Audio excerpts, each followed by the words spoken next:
At dahil nga malapit na mga lods yung 7th birthday ng anak ko, dito nga mga lods, lahat ng mga balloons na sumobra sa mga functions or events natin is tinesting ko muna isa-isa kung pwede pa bang gamitin. Kasi alam naman natin yung balloons na sobrang tagal na, minsan is marupok na rin talaga at pumuputok din talaga. Buti na lang talaga is ditis, ang dami pa nating sobrang balloons na magagamit ko pa sa 7th birthday ng anak ko mga idol. Halo-halo na nga rin pala yung mga balloons dito. Ditis may daisy tea, may butterfly tea, matigit sa lahat, may pastel color mga idol. Bahala na lang kung anong itsura ng mabubuo natin. Pero syempre, aayusin din talaga natin to kasi birthday nga ng anak ko mga idol.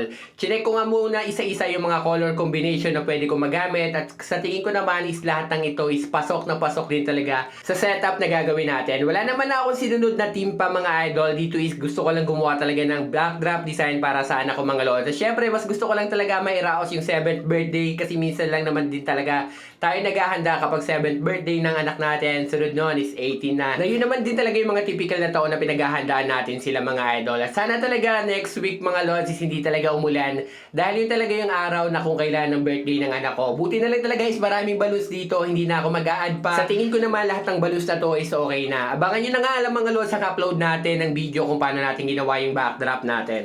Ang tagal na nga rin natin hindi nakakagawa ng video tutorial. Matapos lang talaga natin yung event na to is gagawa na rin talaga tayo. Sana naging safe po ang lahat sa dumating na bagyo mga idol.